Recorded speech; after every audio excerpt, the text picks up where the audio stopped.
Hello and welcome back to a new episode of Grand Tactician The Civil War, where we are playing the Union career mode. And last episode we had our first major combat victory in the Battle of Akia Harbor. After the battle we also got command of the militia brigade in the 4th Division of the Army of Northeastern Virginia. In preparation for the next battles, 2 of our brigades were sent home to get replenished. We also have to appoint new staff officers, and I've decided to pick Captain John Gibbon as our Adjutant General, while our Quartermaster is going to be Captain Samuel H. Starr, and our Subsistence is going to be Captain Charles A. Hackman. With this, all of our staff positions have been filled, and in camp we have to readjust a little bit of time so that we can consult our subordinates.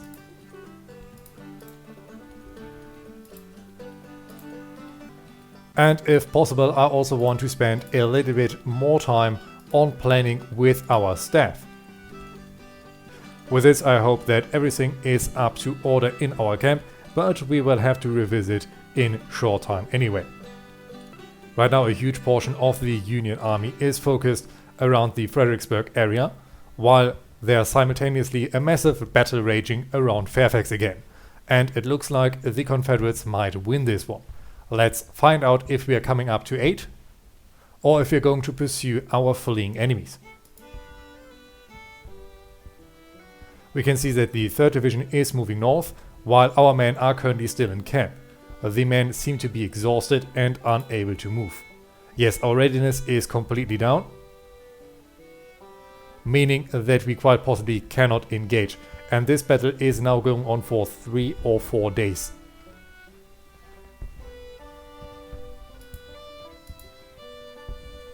The 3rd Division is coming up. Are they able to turn the tide? We will soon find out.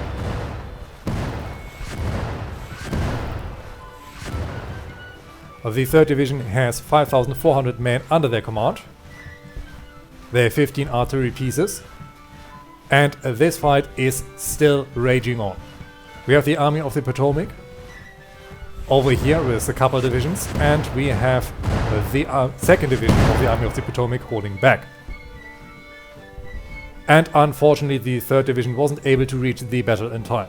There was another disaster at Fairfax and the 1st Division is fleeing in a panic. The support for the Federal cause wavers once more as the Confederate forces are triumphant. We can see that these forces are now pulling back towards Alexandria, while the headquarters of the Army of the Potomac marches further to the south.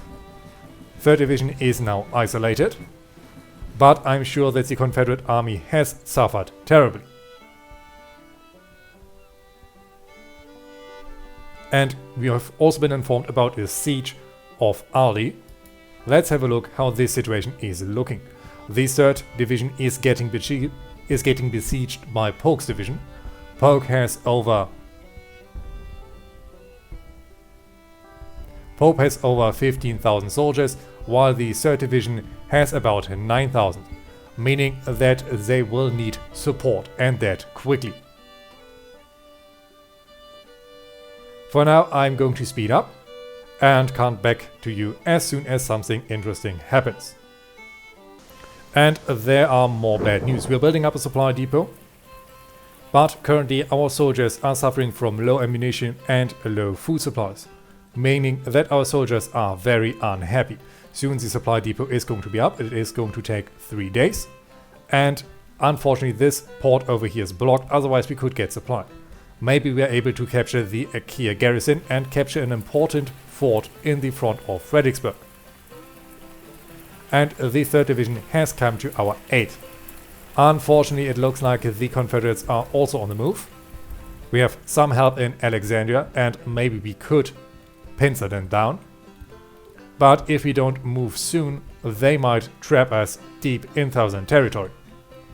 But no, it looks like they are once again trying to get Alexandria and getting closer to Washington itself.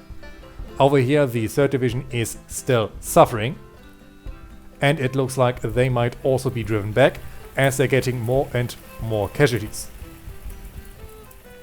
And the Confederacy has enacted the 3rd King Cotton Bill, meaning that they're going to invest heavily into agriculture to profit from the high demand for cotton in Europe.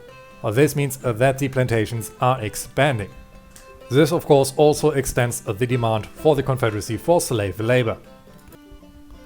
Our supply depot is now built, our soldiers are still struggling, and further to the north the men are still fighting. And we have now received the news that the Pony Express closes.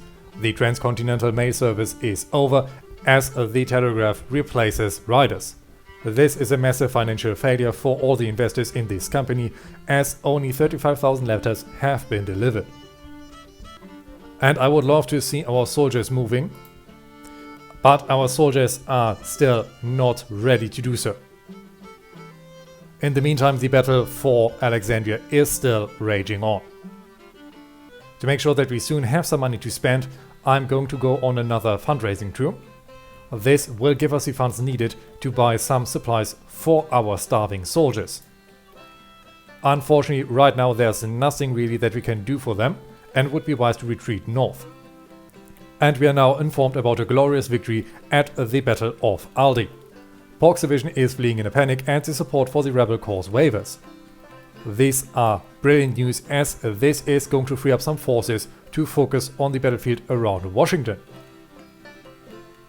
And we are now informed that the first winter of this war has started.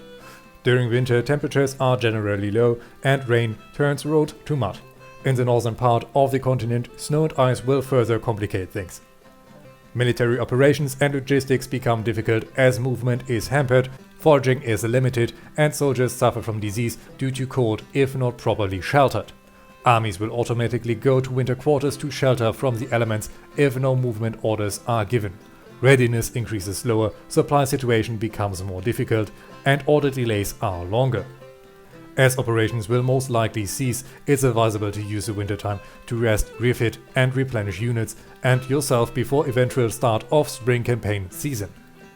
Of course, surprise may lay in launching an offensive during winter, but the risk of failure due to columns getting bogged down, deterioration of health and logistical situations would be high. Well, this is certainly something that we have to deal with. And we have also received news that the convention was held in London. Mexico is under threat of an invasion, and the British, Spanish and French are negotiating to send troops. Napoleon III wants to conquer Mexico, and this is definitely going to be a military adventure for free trade. And maybe this is also going to get the European powers off our back, as they are occupied in Mexico.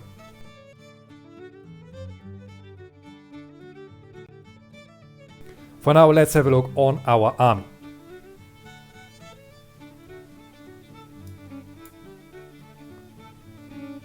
The 1st and the 1st New Jersey State Militia have not yet returned, but they're going to be back in 18 days.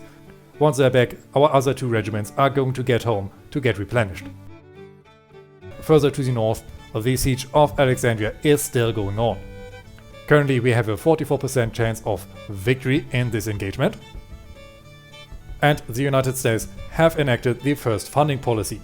This allows us to focus more on the Union's economy, and we can print new dollar notes. But this also means that the tariffs on foreign imports might increase, and our economy is further preparing for war. And in this house, Jefferson Davis got elected president for 6 years. Davis and Stephens ran without opposition, and they secured 109 votes. Well, we're going to make sure that they're not going to be in power in this house in 6 years. Our unit is now finally ready for movement again, and we're getting reports of wounded officers. And we have also finished our fundraising action, meaning that we now have the money to buy some supplies for our troops. This is hopefully going to cheer our soldiers on and give them the strength they need to fight. Further in Alexandria, the things are looking better for us, as we now have a 51% chance of victory. And we are getting seen as opinionated. You have radical views and you shall then keep them to yourself. Your commanding officer, Brigadier General Uranian, is more moderate in his political views, and he feels very annoyed with your openly presented opinions that he feels hurt the unity within his unit. Grudge between the two of you is increasing. Well, I currently do not care. And we have been now informed about the Trent affair. A Union ship fired at a British ship, forcing it to stop, and we have captured Confederate diplomats on it. The British are furious over this incident, and they might now start planning an invasion.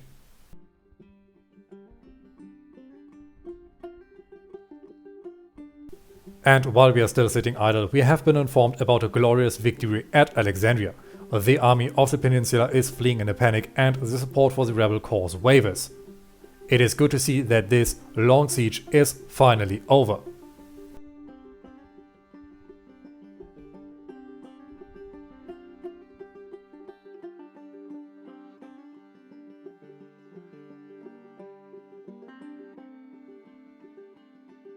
And we can see that the Confederate forces are rushing further to the south, and they might now turn their attention to us. And we can see that the army of Virginia is marching north, and Lee's division is also on the road. They are trying to link up at Manassas, and they might try to attack Alexandria again. Our 1st and 4th Regiment of the New Jersey State Militia are now back in our ranks, meaning that we could send the 2nd and the 3rd back home if any volunteers would be available. We can now see that the army of Virginia and Lee's division is attacking the 3rd division over here. 7,000 soldiers are fighting, and of course they're no match for the massively stronger Confederate army. The 3rd division is fleeing in a panic, and the support for our cause is wavering once more. And while all of this is happening, our soldiers are still sitting down here. And now Confederate armies are marching towards our position. And we are now once again in contact with the enemy. In total we have 21,500 soldiers, 2,400 cavalrymen and 52 artillery pieces, while our enemy apparently only can deploy 8,800 soldiers, 2,400 cavalrymen and 9 guns. Gentlemen, it is November 27th, 1861. Our scouts report that the enemy is holding up near Kear Harbor, Virginia, and is preparing for battle. We are facing the Army of Northern Virginia under command of Samuel Cooper with strength of some 4,000 soldiers and 4 artillery pieces. The enemy army is green and the morale is reported to be eager. Reports indicate the supply situation is outstanding. The supply state of our own army is outstanding as well. We are going to be on the defensive in this battle, and it looks like our main objective is to hold the northern and southern part of Fredericksburg as well as the area around Lacey's. Our units are deployed in the northern part of Fredericksburg, and we already see that the 1st and the 4th New Jersey State Militia are struggling with morale, probably because they got a lot of fresh units. And we are ordered to defend the northern part of Fredericksburg. And in my opinion, our soldiers are set up for this task quite well. We have the 1st and the 2nd New Jersey State Militia with the Springfield Rifled Musket. And I want our soldiers to move a little bit further to the north.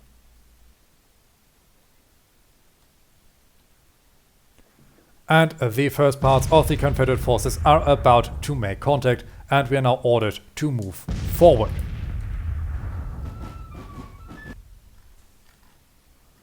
I am going to send our soldiers to take positions over here. And then we will navigate our soldiers accordingly to our needs.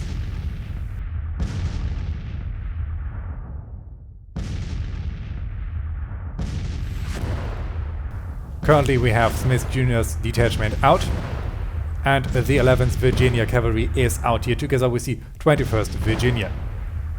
More cavalry is arriving on this section of the front line, and it looks like another regiment, or maybe 2, are coming through the woods. In general, more Confederate forces are on the move and have not yet reached our lines. On the other side, the first parts of our regiments have arrived on the battlefield.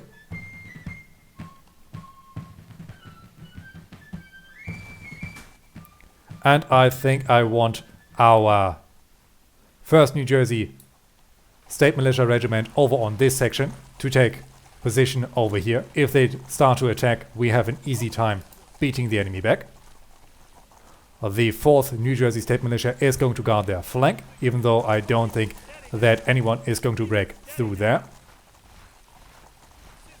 The 2nd New Jersey is going to take position over here to give cover fire to the artillery and to exploit this good field of fire in front of them. And I want the 3rd New Jersey to hold back as in reserve.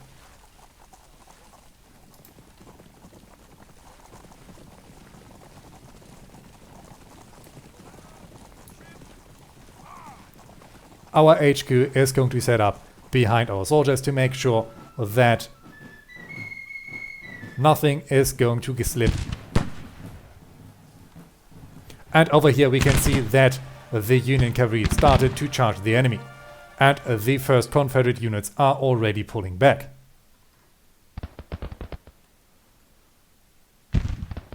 We are going to wait for a short while, figure out where the rest of the Confederate army is coming from.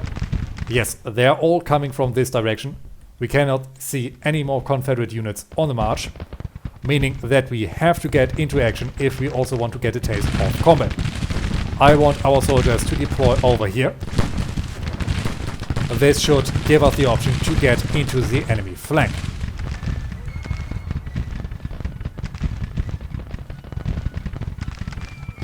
Our HQ is rushing ahead, and we can see a massive firefight developing down here. We are now ordered to engage at will, and Confederate losses should rise quickly. Over here the 31st Virginia is flanked. The same goes for the 14th Virginia Cavalry. And the 26th North Carolina as well as the 4th Tennessee are trying to hold back the 1st Michigan.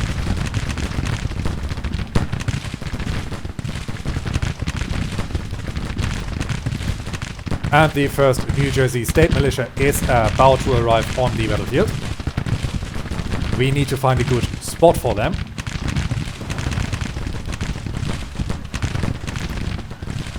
And currently I believe that over here would be the perfect position for them. They're ordered to advance to fire at our enemy as soon as they get in range. And it looks like over here the 1st Michigan is about to be driven back, and the 1st DC Cavalry is also on the field. I want our 2nd New Jersey State Militia to set up in this tree line. 3rd and 4th, where can I send you so that you can actually shoot at the enemy? I want you to take position over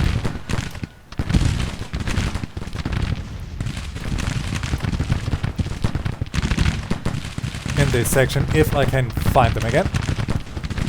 There's the unit that I want to pick. We're going to set up over here, trying to support our soldiers that are fighting on this flank. HQ get forward. And our 3rd might now be able to open fire. Yes, they are opening up. And over here the 4th Tennessee is going to be the target for the 1st New Jersey State Militia. It looks like we are able to drive back this flank. And apparently we are going to arrive late to this party. 1st New Jersey, can you hit also the 1st Tennessee? Very nice fire. Only parts of our 2nd New Jersey are able to shoot. But this is quite okay.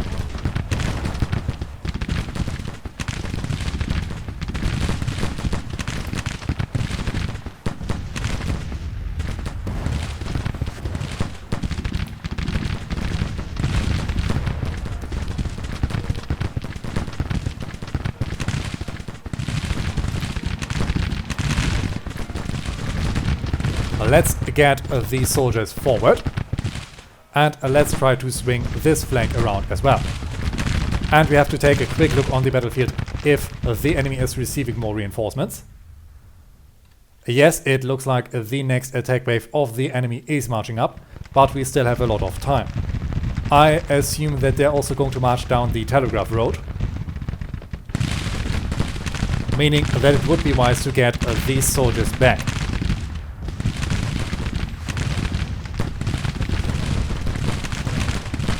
I want our 3rd New Jersey to take up positions on our left flank.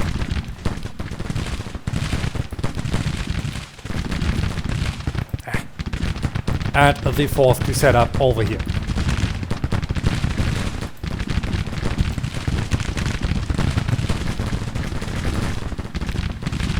And for those of you who are a lot more competent in this game, I'm sorry for my strange behavior in giving orders. But some of these features are still new to me, and we have now achieved a victory as the Confederates have withdrawn. We have only inflicted a few casualties, but we have gained a little bit of prestige from this battle, and in total the Confederates suffered 540 casualties while we suffered 302. After the second battle of Aquia Harbor, the army of Northern Virginia is in retreat, and Colonel Hartranft becomes a national hero. Lieutenant Colonel Trabue loses face, and the support for the rebel cause wavers.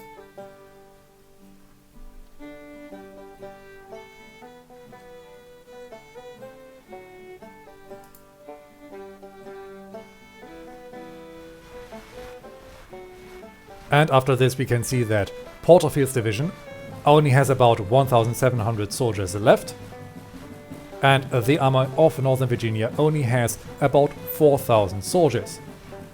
Forrest's division is now coming up. Maybe they want to link up with our soldiers. No, it looks like they are going to get on a ship and try to outflank us. We have some bad news as Lee's division and other divisions are holding up to our northwest, and Polk's division is guarding the entrance of the Shenandoah Valley and might try to invade further to the north. But we also have some good news as the Trent affair got resolved, as the Confederate diplomats got released and Lincoln had to back down. This made sure that the relationships returned to normal and the invasion plans of the British have been cancelled. For now, all soldiers are setting into winter quarters as November comes to a close and December is going to start. And to further finance our operations, the Union has passed a tariff act, meaning that the tariffs are going to rise. The European traders are in shock, but of course a war is a costly endeavor. In about 54 days, some extra supplies are going to arrive for our soldiers, giving them a bit more morale.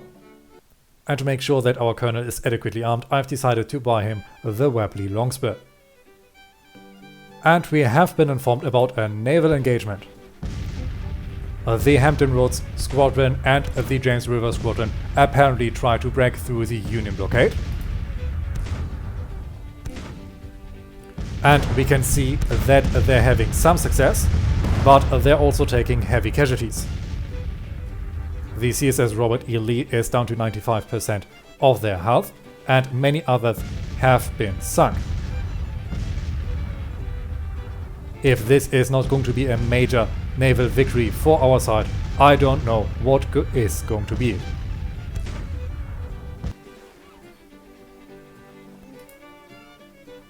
It looks like the Confederate Navy was able to break through our blockade.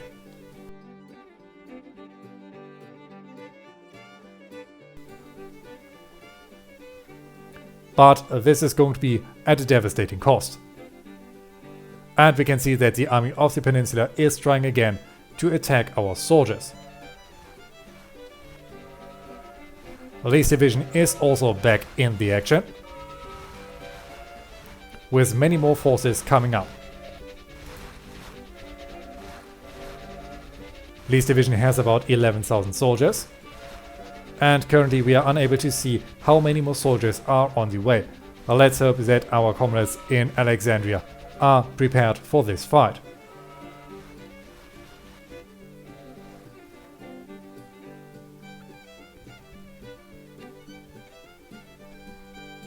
Everywhere else the situation seems to be contained, but I would like to see more Union movement further to the north, we have the 1st Division of the Army of the Occupation and the 2nd Division of the Army of Occupation sitting idle, even though they could simply march into West Virginia and other Confederate states.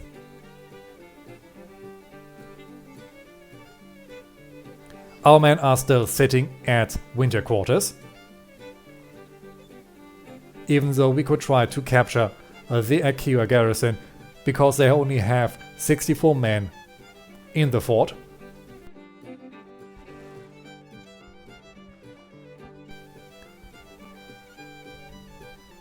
And Forrest Division, as well as the Army of Northern Virginia and Porterfield's Division, are not a match for our forces. Currently, our army is still struggling with ammunition supply, and the next battle of Alexandria is going on. The Confederates have 12,000 soldiers, while we have 25,000 men on the battlefield. And on paper this should be another easy win, but we can see that the Union side already suffered 370 casualties, while the Confederates only have about 140. Checking in onto this battle, we can see that our soldiers have suffered over 1,500 casualties, but we were able to defeat the rebels at Alexandria once again. Lee's division is in retreat and the support for the rebel cause wavers, and I hope that they're going to lose a lot more men on their retreat. But right at this moment, the Confederacy has invested more into their military. They've enacted their 2nd military policy, and this is going to significantly strengthen the army. The citizens now start to fear a forced conscription, and there are less men available to renew their contracts.